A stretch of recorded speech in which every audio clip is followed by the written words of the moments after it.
Hello students, आपका स्वागत है। पिछली क्लास में हमने आव्यूह और सारणी के बारे में पढ़े हुए हैं। आज हम देखते हैं कि किसी आव्यूह का सहखंडज आव्यूह क्या होता है।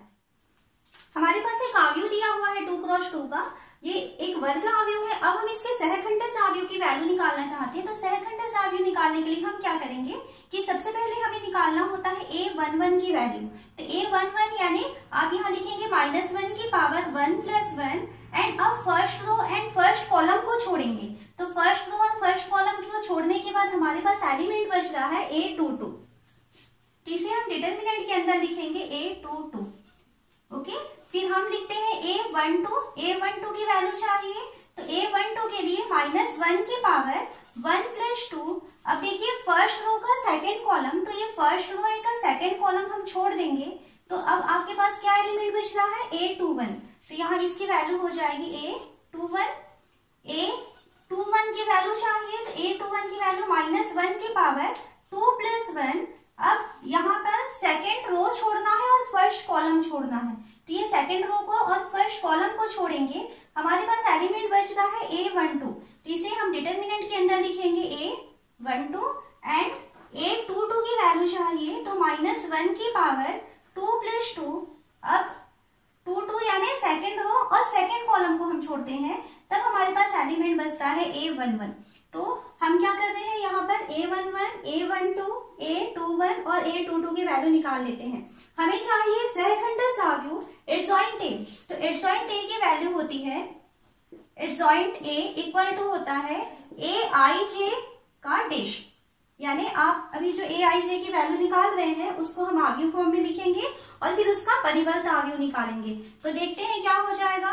तो aij मतलब हो जाएगा a11, a12, a21, a22। और इसका हमें परिवर्त चाहिए, यानी हम लगा देंगे यहाँ पर डेश। तो डेश लगाने से क्या होता है, आप जानते हैं कि अगर मान लीजिए हम किसी आव्यूह का परिवर्त आव्यूह निकालना चाहते हैं, तब उसकी पंक्तियों को इस स्तंभों में हम चेंज कर देते हैं। तो फर्स्ट पंक्ति है a11, a12, उसे हम स्तंभ में कॉलम में चेंज करना चाह रहे हैं। तो a11, a12 इस तरीके से हो जाएगा और सेकेंड रो जो है वो सेकेंड कॉलम बन जाएगा। तो a21, a22। तो यहाँ पर हम इस तरीके से एडजॉइंट a की वैल्यू को निकाल सकते हैं। यहाँ हमें 2x2 का एक आव्यूह दिखाई दे रहा है। अब हमें कहता है कि इसका सहखंडज आव्यूह ज्ञात कीजिए। तो सहखंडज आव्यूह निकालने के लिए हम क्या करेंगे, सबसे पहले हम यहाँ पर a11, a12, a21 and a22 की वैल्यू को निकालेंगे।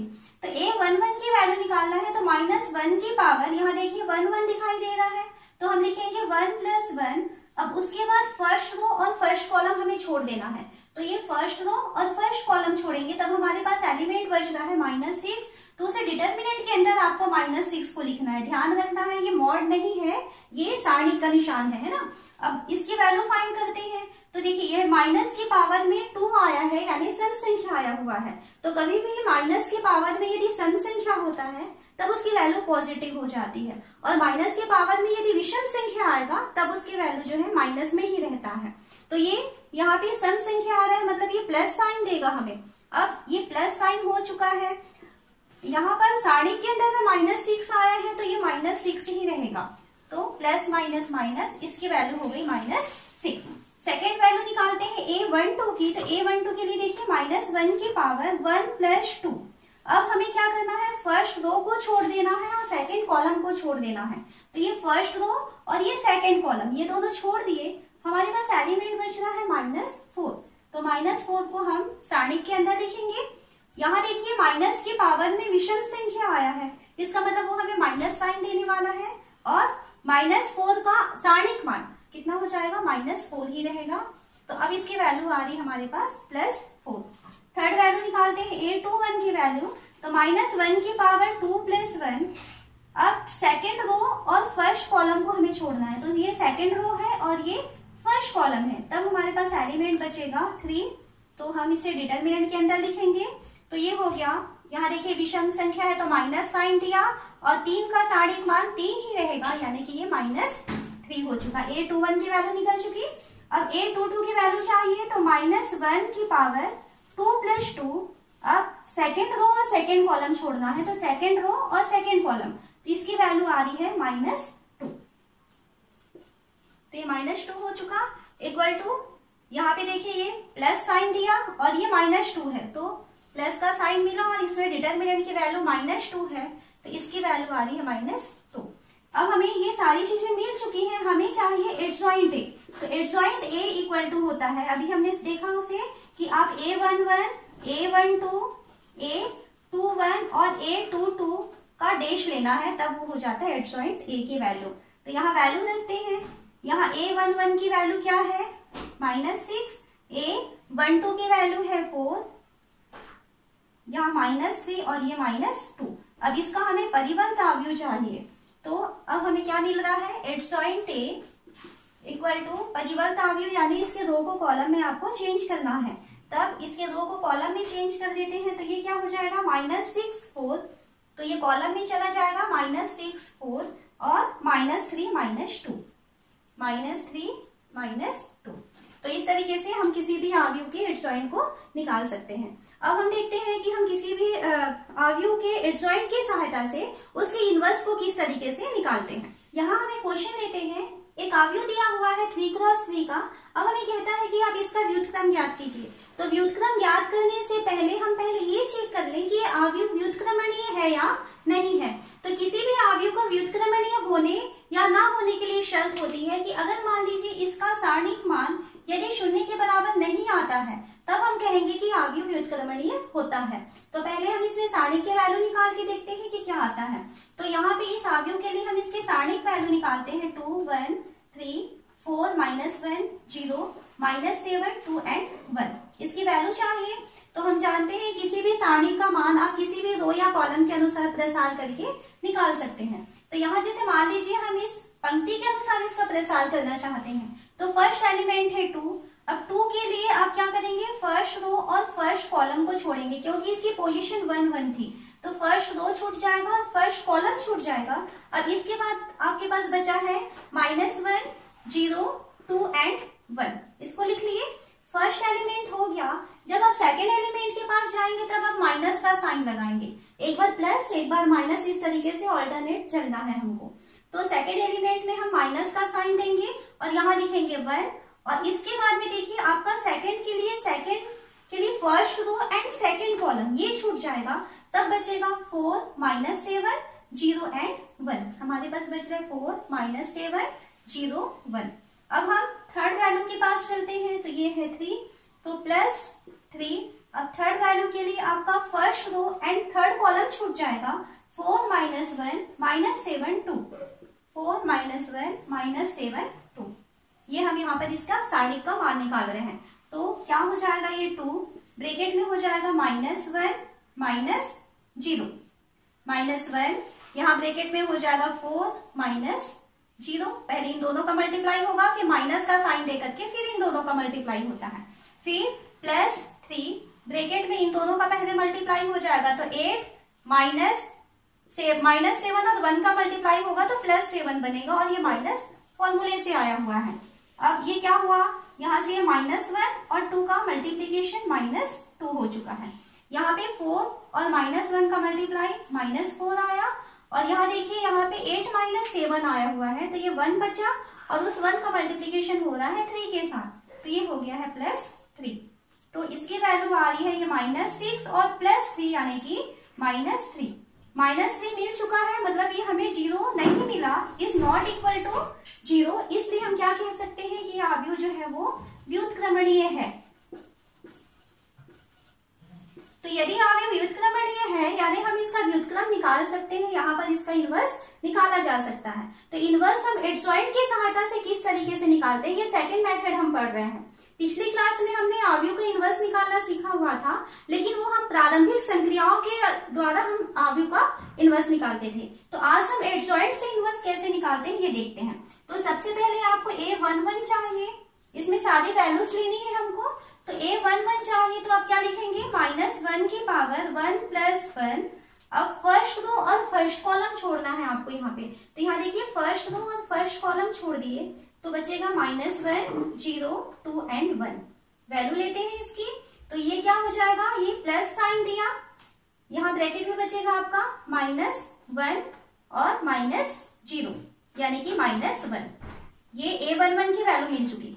फिर हम निकालते हैं A12 की वैल्यू, तो ये हो जाएगा -1 की पावर 1 + 2। अब 1 2 यानी फर्स्ट रो छोड़ना है और सेकंड कॉलम छोड़ना है ना। तो आपके पास बचेगा 4 -7 0 एंड 1, ये बच गया। इसकी वैल्यू देखिए, ये यहाँ पे हमको माइनस साइन देने वाला है। अब ये 4 - 0, तो हमारे पास क्या बच जाएगा -4, ये हो जाएगा A12 की वैल्यू। फिर हम A13 की वैल्यू निकालते हैं, तो -1 की पावर 1 + 3, फर्स्ट रो और थर्ड कॉलम छोड़ना है, तो ये फर्स्ट रो छोड़ दिए और थर्ड कॉलम छोड़ दिए, तब हमारे पास बचेगा 4 -1 -7 और 2। यहाँ पर 4 आ रहा है यानी प्लस साइन मिलेगा क्योंकि सम संख्या आ रही है ना, तो प्लस साइन मिल चुका। ब्रैकेट के अंदर हमारे पास बचेगा 4 2 8 -7 यानी इसकी वैल्यू आ गई 1, A13 की वैल्यू। अब हम निकालते हैं A21 की वैल्यू, तो A21 यानी -1 की पावर 2 + 1। अब 21 यानी सेकंड रो छोड़ना है और फर्स्ट कॉलम छोड़ना है, तो यहाँ देखिए सेकंड रो को छोड़ेंगे और फर्स्ट कॉलम को छोड़ देंगे, तब हमारे पास वैल्यू बचेगा 1 3 2 एंड 1। ये माइनस साइन दिया, तो यहाँ पर हमारे पास बचा 1 - 6 यानी कि -5, ये बच चुका। A22 चाहिए, तो -1 की power 2 + 2, second row and second column छोड़ देना है, तो ये सेकेंड रो छोड़ दिए, सेकेंड कॉलम छोड़ दिए, क्या बचेगा 2 3 -7 1, 2 3 -7 1, ये हमको प्लस साइन मिलेगा यहाँ से, तो 2 क्या बच जाएगा 2 माइनस माइनस प्लस 7 3 21 यानी हमें मिला 23। यहाँ से 23 मिल चुका, यहाँ से 5 मिला हुआ है। A23 की वैल्यू चाहिए, तो -1 की पावर 2 + 3। अब second row third column, second row का थर्ड कॉलम छोड़ दिए, 2 1 -7 2, 2 1 -7 2। यहाँ से हमको ये माइनस साइन मिला, तो माइनस लिखेंगे और ब्रैकेट में 4 माइनस माइनस प्लस 7, तो 4 + 7, तो 4 + 7 होता है 11, तो हमको यहाँ पे मिल गया -11। तो A23 तक हम पहुंच चुके हैं। अब हम निकालते हैं A31 यानी थर्ड रो में आते हैं, तो A31 की वैल्यू -1 की पावर 3 + 1, थर्ड रो छोड़ेंगे और फर्स्ट कॉलम छोड़ देंगे, तो थर्ड रो और फर्स्ट कॉलम, तो क्या बचा आपके पास 1 3 -1 0, 1 3 -1 0। ये हमें प्लस साइन देगा क्योंकि 4 है, तो ये हो जाएगा 0 माइनस माइनस प्लस 3, तो 0 + 3 यानी कि 3। A32 की वैल्यू चाहिए, तो -1 की पावर 3 + 2। अब हमारे पास क्या बचा, थर्ड रो और सेकंड कॉलम छोड़ दिए, 2 3 4 0, 2 3 4 0। ये इनका जो सम है वो 5 आ रहा है, तो माइनस की पावर विषम संख्या आ गई है ना, तो हमको यहाँ से बाहर में माइनस का साइन मिला और अंदर में हमको मिल रहा है 0 - 12 यानी कि ये +12 हो गया। अब A33 की वैल्यू निकालें, तो A33 की वैल्यू हो जाएगा -1 की पावर 3 + 3, थर्ड रो छोड़ेंगे और थर्ड कॉलम छोड़ देंगे, तो ये थर्ड रो और ये थर्ड कॉलम, क्या बचेगा 2 1 4 -1, 2 1 4 -1।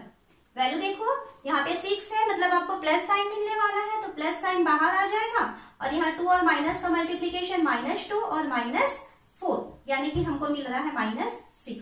तो यहाँ पर हम क्या कर रहे हैं, A11 A12 A13 A21 A22 A23 और A31 A32 और A33 ये सारी वैल्यूज निकाल चुके हैं। अब हम यहाँ से निकालते हैं एडजॉइंट A की वैल्यू क्या होती है। एडजॉइंट A की वैल्यू होती है AIJ का टेस्ट, यानी आपके पास जो AIJ मिला हुआ है उसकी वैल्यूज को रखेंगे और फिर उसका परिवर्त अवयव निकालेंगे। तो परिवर्त अवयव निकालने के लिए देखिए हम यहाँ पर देख रहे हैं कि जब हम इसके वैल्यूज निकाले हुए थे तो हम रो के अनुसार निकाले थे। ये तीनों वैल्यूज फर्स्ट रो के थे, ये तीनों वैल्यूज सेकेंड रो के थे और ये तीनों वैल्यूज थर्ड रो के थे। तब जब हम एडजॉइंट की वैल्यू लिखेंगे तो अब हम क्या करें, इसे डायरेक्ट कॉलम में चेंज कर देते हैं। तो ये फर्स्ट रो के एलिमेंट से इसे हम फर्स्ट कॉलम में लिखे, तो ये -1 -4 एंड 1 ये फर्स्ट कॉलम की वैल्यू हो जाएगी। ये सेकेंड रो की वैल्यूज थी, तो इसे हम सेकेंड कॉलम में लिखे तो 5, 23 एंड -11, ये सेकेंड कॉलम की वैल्यू हो जाएगी। और थर्ड कॉलम में आ जाएगा 3, 12 एंड -6। ये हमको एडजॉइंट ए की वैल्यू निकल चुकी है। हमें चाहिए ए का इनवर्स, तो ए इनवर्स इक्वल टू होता है एडजॉइंट ए अपॉन डिटर्मिनेंट ए।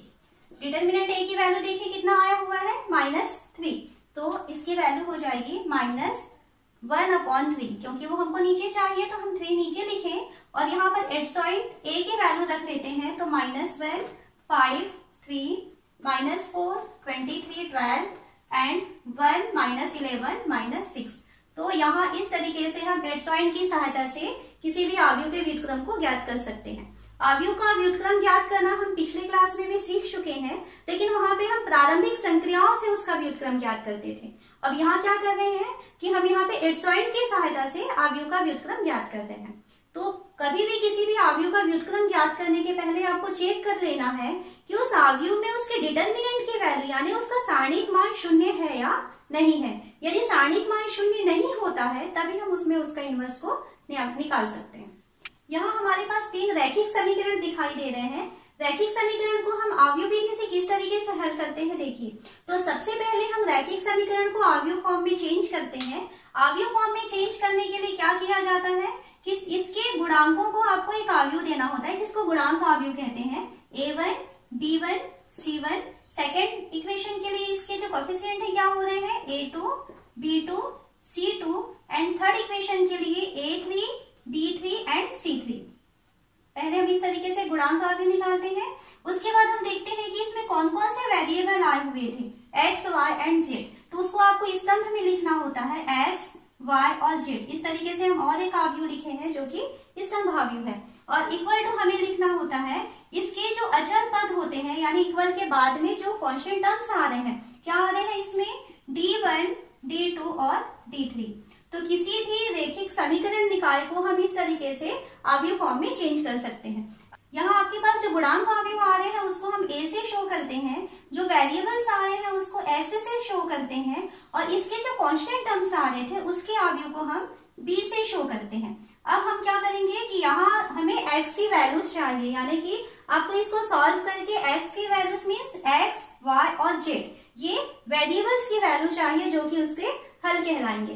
तो इसकी वैल्यू आप किस तरीके से निकाल सकते हैं, आपको यहाँ सिर्फ x की वैल्यू चाहिए, तो यहाँ से आपको a हटाना है। तो यहाँ आप a कैसे हटाएंगे, तो हम एक काम करते हैं, इसमें दोनों पक्षों में a इनवर्स का सामने मल्टीप्लाई करें।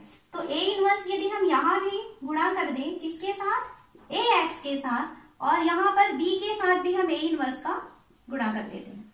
तो a इनवर्स यानी उसका इनवर्स आव्यूह हम दोनों पक्षों में गुणा करते हैं। अब देखिए ये a इनवर्स है और ये a है, तो ये क्या हो जाएगा, a इनवर्स a x ऐसा हो सकता है equal to a inverse b। a inverse और a क्योंकि एक दूसरे के व्युत्क्रम आव्यूह हैं, तो इसकी वैल्यू हो जाएगी I x equal to a inverse b, या हम कह सकते हैं कि x की वैल्यू a इनवर्स b हो जाएगा। अब यहाँ पे अगर हम किसी भी आव्यूह का इनवर्स निकाल लें और उसको यहाँ पर सेकंड b यानी कि जो इसके अचर पद थे उस आव्यूह के साथ गुणा कर देंगे, तो जो वैल्यूज आएंगे वो वैल्यूज जो है आपके x, y और z की वैल्यू मिल जाएगी।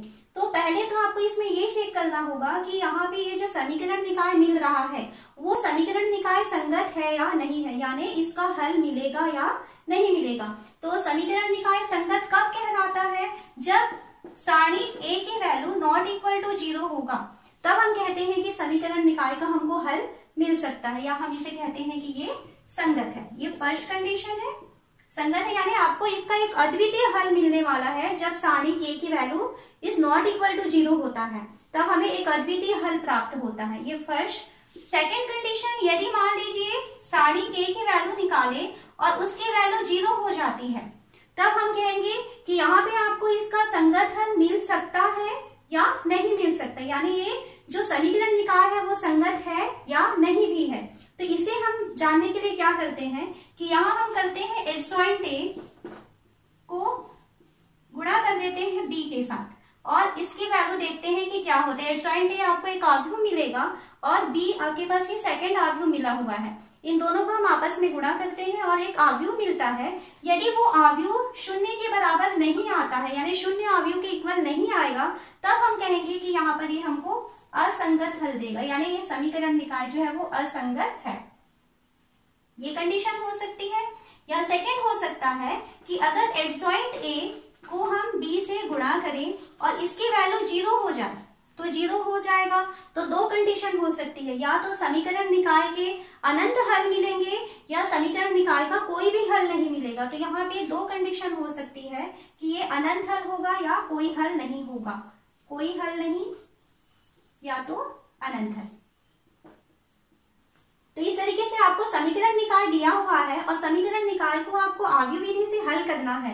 तो क्या करेंगे कि यहाँ पर जो गुणांक आव्यूह मिल रहा है उस गुणांक आव्यूह के डिटर्मिनेंट की वैल्यू निकालेंगे और डिटर्मिनेंट की वैल्यू यदि नॉट इक्वल टू 0 आ जाएगा तब हम कहेंगे कि समीकरण निकाय संगत है और हम फिर उसको आगे सॉल्व करेंगे। तो इसका एक क्वेश्चन सॉल्व करते हैं। यहाँ हमें 3 समीकरण दिखाई दे रहे हैं जिसमें 3 चर राशियां हैं x, y एंड z। तो अब हम इसे आव्यूह विधि से सॉल्व करना चाहते हैं। तो सबसे पहले समीकरण निकाय को हम आव्यूह फॉर्म में चेंज करते हैं। तो आव्यूह फॉर्म में कैसे चेंज करेंगे? सबसे पहले हम गुणांक आव्यूह लिखेंगे जिसमें इसके गुणांकों को रखना है। तो फर्स्ट जो इक्वेशन है उसके गुणांक है 4, 3, 2। सेकेंड इक्वेशन के गुणांक है 1, 2, 3 एंड थर्ड इक्वेशन के लिए जो गुणांक है वो है 6, 2 एंड 3। ये हम लिख लिए और इसके साथ मल्टीप्लाई करना है आपको जो वेरिएबल्स आए हुए हैं। क्या क्या वेरिएबल्स है? x, y and z। तो हम इसको लिखेंगे x, y, z equal to हम यहाँ पे जो कांस्टेंट टर्म्स आए हुए हैं उसे हम यहाँ लिखते हैं। तो कांस्टेंट टर्म्स है 60, 45 एंड 70। तो इस तरीके से हम इसको आव्यूह फॉर्म में चेंज किए हुए हैं। तो ये हो गया है a, ये है x और ये है इक्वल टू b। यहाँ हमें x की वैल्यू चाहिए, तो x की वैल्यू चाहिए तो हम क्या करें, यहाँ पे दोनों पक्षों में a इनवर्स का गुणा कर देते हैं। तो a inverse ax equal to हो जाएगा a इनवर्स b और यहाँ से a इनवर्स a ये मल्टीप्लाई हो जाएंगे और x equal to a inverse b। यहाँ हम कह सकते हैं कि x की वैल्यू हो जाएगी a इनवर्स b।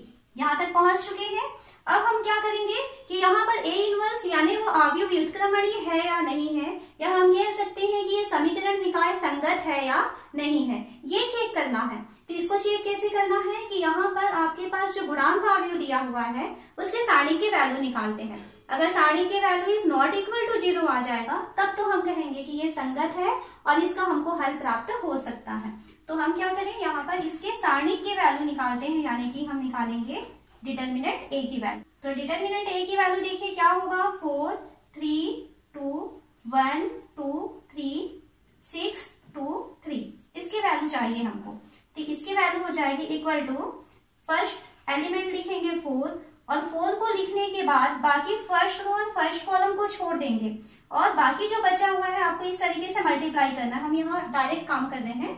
तो 2 और 3 का मल्टीप्लाई हो जाएगा 6 माइनस 2 और 3 का मल्टीप्लाई हो जाएगा 6। ये फर्स्ट एलिमेंट के लिए हो गया। जब हम सेकेंड एलिमेंट के पास जाएंगे तब हम यहाँ पे साइन चेंज करेंगे, माइनस का साइन लगाएंगे और लिखेंगे 3।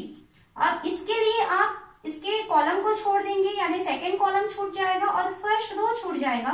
आपके पास बचा है 1, 6 और 3, 3। तो 1 और 3 का मल्टीप्लाई हो जाएगा 3 माइनस 6 और 3 का मल्टीप्लाई हो जाएगा 18। फिर थर्ड एलिमेंट के पास पहुंचे, थर्ड एलिमेंट है 2, तो यहाँ हम लिखेंगे 2 और आपका थर्ड कॉलम छूटेगा और फर्स्ट रो छूट जाएगा। 1, 2, 6, 2 ये बचा हुआ है। तो 1 इंटू 2 हो गया 2 माइनस 6 इंटू 2 हो जाएगा 12। यहाँ पे हम डायरेक्ट इसके डिटर्मिनेंट की वैल्यू को निकाल रहे हैं। तो देखिए क्या होगा, ये इसकी वैल्यू इक्वल टू हो जाएगा 4 और यहाँ ब्रैकेट में 6 माइनस 6 यानी कि 0। तो 4 इंटू 0 हो गया। फिर माइनस यहाँ पे बचा हुआ है 3 और इसमें ब्रैकेट में वैल्यू आ रहा है 3 माइनस 18। तो 3 माइनस 18 यानी कि माइनस 15। फिर प्लस यहाँ पर ब्रैकेट के बाहर में है 2 और ब्रैकेट के अंदर है माइनस 10। यहाँ पर माइनस 2 और माइनस 12 का माइनस 10 आया। तो ये 0 यहाँ से 45 हो गया, ये प्लस में आ जाएगा और यहाँ से माइनस 20 है ना, 2 और 10 का 20 आ रहा है। तो इसकी वैल्यू कितनी आ रही है, 25। तो हम देख रहे हैं कि यहाँ डिटर्मिनेंट ए की वैल्यू नॉट इक्वल टू 0 आ रहा है। तो नॉट इक्वल टू 0 आ रहा है, इसका मतलब है कि ये समीकरण निकाय जो है वो संगत है। अब हम इसका इनवर्स को निकाल सकते हैं और आगे इसको सॉल्व करेंगे। तो इनवर्स निकालने के लिए आपको क्या करना है, एडजॉइंट निकालना पड़ेगा पहले। तो एडजॉइंट यानी कि a11 a12 ये सारी वैल्यूज देनी है। तो फर्स्ट हम निकालते हैं a11 की वैल्यू। तो -1 की पावर 1 + 1। देखिए फर्स्ट वैल्यू के लिए यहाँ पर फर्स्ट रो फर्स्ट कॉलम छूट जाएगा 2 3 2 3। यहाँ लिखेंगे 2 3 2 3। क्या वैल्यू हो जाएगी, ये प्लस साइन देगा और ये 6 - 6। तो 6 - 6 हो गया 0। ये फर्स्ट वैल्यू हुआ। फिर हम a12 की वैल्यू निकालते हैं। तो -1 की power 1 + 2। First row second column छोड़ देंगे। तो ये फर्स्ट रो सेकंड कॉलम छोड़े। तो 1 3 6 3 हमारे पास बच रहा है 1 3 6 3। यहाँ पे माइनस की पावर विषम संख्या है तो माइनस का साइन देगा और अंदर बचेगा 3 - 18। तो ये -15 हुआ और ये सामने का माइनस मिलकर के +15 बना देगा। तो इसकी वैल्यू मिल चुकी। a13 की वैल्यू निकालें तो -1 की पावर 1 + 3। अब 1 3 के लिए फर्स्ट रो और थर्ड कॉलम छोड़ देंगे 1 2 6 2 1 2 6 2। ये 4 है मतलब कि प्लस साइन देगा, सम संख्या है तो ये प्लस साइन दिया और ब्रैकेट के अंदर बचेगा 2 - 12 यानी कि -10 हो चुका। a21 निकालें, सेकंड रो में हम पहुंच गए। तो सेकंड रो के लिए सेकंड रो छोड़ेंगे फर्स्ट कॉलम छोड़ेंगे तो 3 2 2 3। यहाँ पे 3 2 2 3 और सामने बचा है -1 की पावर 2 + 1। यहाँ से इसको छोड़ना है और ये छोड़ना है तो 3 2 बचा और यहाँ से नीचे से 2 3 हुआ। ये विषम संख्या है मतलब माइनस साइन ब्रैकेट के बाहर रहेगा।